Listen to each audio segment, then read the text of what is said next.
What's up, guys? Okay, so we have two new banners coming out, or not really new, reruns, for Albedo and Eula. And I, as someone who uses both of these characters a decent amount, I wanted to show both of the good and the bad for each character to either help decide if you want to pull for one over the other, or if not, pulling for either, because of the valid information that's coming from this that shows both of their pros and their cons. My personal opinion, I don't use Eula that much. Is she great? Yes, I have her level 90. My problem is in the Spiral Abyss and anywhere that's super hardcore content, she starts to fall off. In the overworld and domains, most bosses, she's perfectly fine. She does a great amount of DPS, but she starts to fall off in the super end game because she is a physical DPS. So I will point out all of her pros and all of her cons in this video, but that is my personal opinion. I don't really use her that much, even though I have her decently built. So yeah, let's get into the video. Okay, so the pros. What are the pros? She is a very nice character. She's a very, very, very nice character. She has a great looking auto attack animation, and it does a lot of damage. Okay, so one of the really good things about Eula is she's rewarding when it comes to intelligent play. And I don't mean you gotta do like 3,000 IQ plays. I mean, if you use her effectively and almost, it feels kind of like how it was meant to be played, you're rewarded greatly for that. What do I mean by that? I mean, how her elemental skill works, on top of how her ult works, it provides a decent amount of play. So how are you supposed to do it? From my understanding, you're supposed to elemental skill, ultimate, elemental skill, hold elemental skill, and that will detonate, as well as your ult will detonate, and you'll do big boonga oonga boonga damage.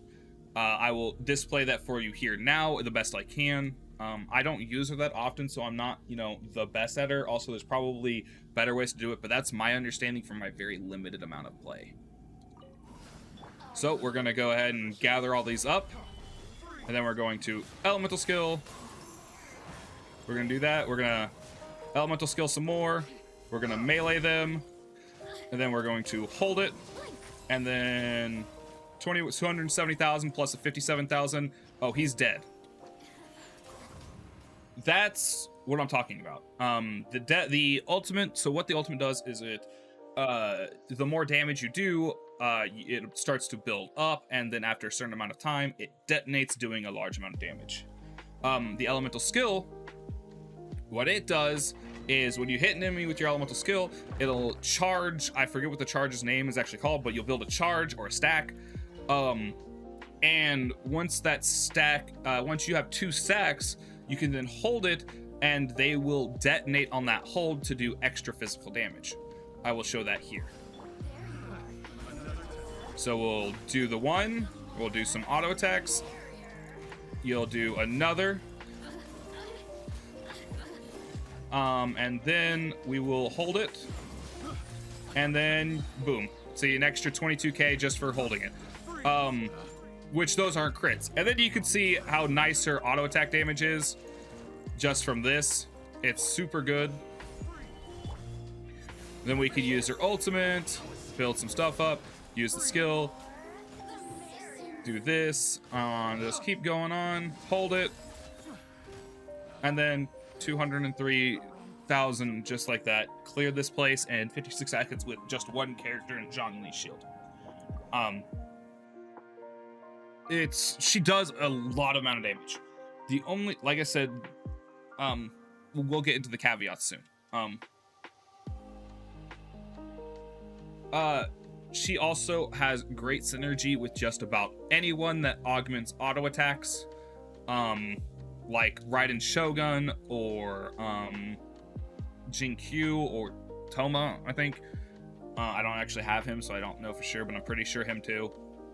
Anyone that augments auto attacks that does not change the element of the auto attack. I do have to specify that. Because she's physical damage and she's physical auto attack damage, if someone augments the element, they immediately become F tier in terms of synergy with Eula, because it just ruins her DPS. So I mean, those are the cons for her. She's very pretty. She has a great auto attack animation. She does very nice damage to mid tier to high tier enemies.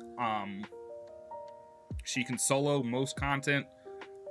She is very rewarding when you play her combos right.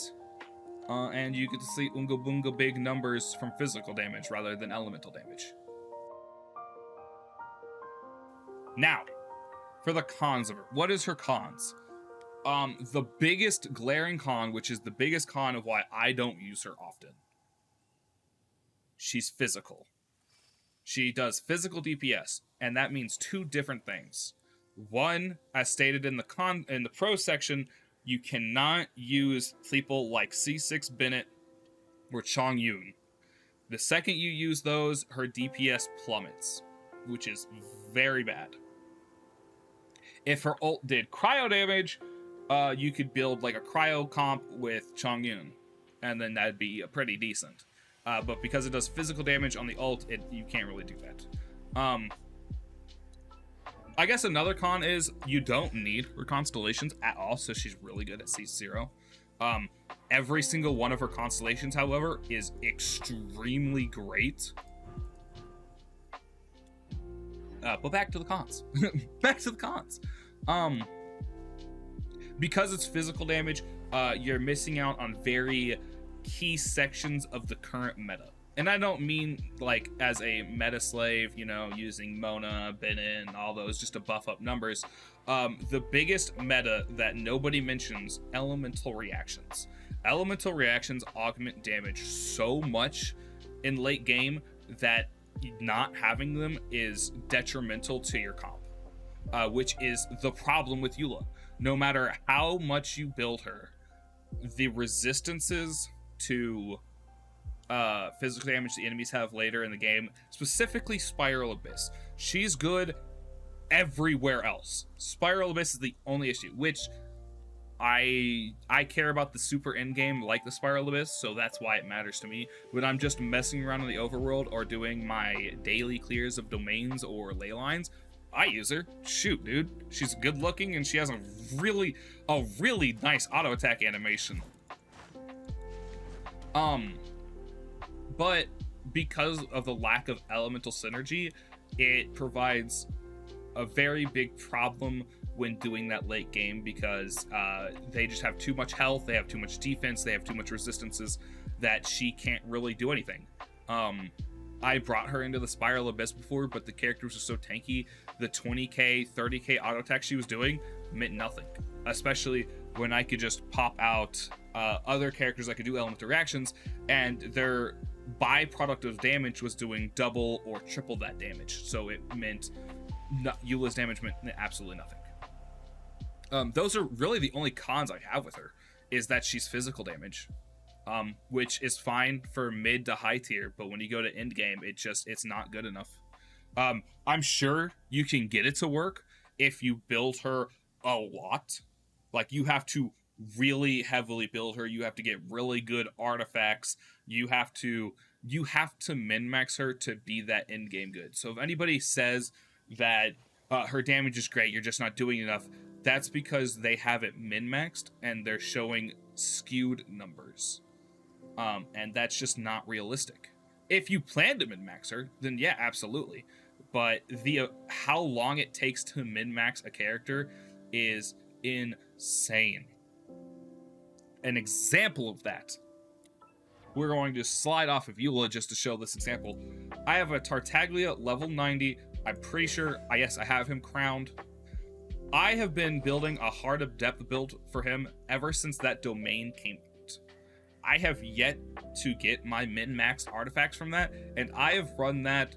I used to run that every day resetting my resin to its fullest, and I still haven't gotten it. I eventually just gave up, so that's why I gave up after probably 4 months or 3 months, something like that. After that, I was like, I can't run this anymore. I've spent too much resin for literally nothing. And so min-maxing, it's not realistic because it's all RNG based. If you get the set, if you get the Pale Flame set or the two-piece Pale, two-piece Blood, and you get really good artifacts, then yes, absolutely. But min-maxing is so unrealistic that it's not realistic. So that's the biggest problems I have with her, is that she's physical, and in order for her to perform at the end game level, you absolutely need to min-max her and get a good weapon for her. I thank you all for watching my video. I hope this helped make your decision. I hope you enjoyed both of these videos, the Albedo one and this one. If you haven't watched the Albedo one, it'll be on the end credit screen. I hope this helps you decide whether you want Eula or Albedo or neither or both. Both are very good characters. I like them a lot, but both of them are very niche characters, and that's what needs to be taken when you're deciding if you want to pool or save for future. Especially for free-to-play, where it's very difficult to get the Primo Gems to be able to pull on banners. So you need to take a lot of thought into this. My personal opinion, she's very pretty, she's very nice. If you like her looks, her butt jiggles when you do one of her auto attack animations, which is godsend. So if you like her for those, if you like her for waifu, go right ahead. I'm not trying to knock on this character at all. There are just better options out there. And yeah, I hope to see you on the next video. If you wish to see me using her or any other characters in theory testing and just normal Genshin stupidity, don't forget to check me out at twitch.tv/Monochwome, and I will see you all next time. Peace!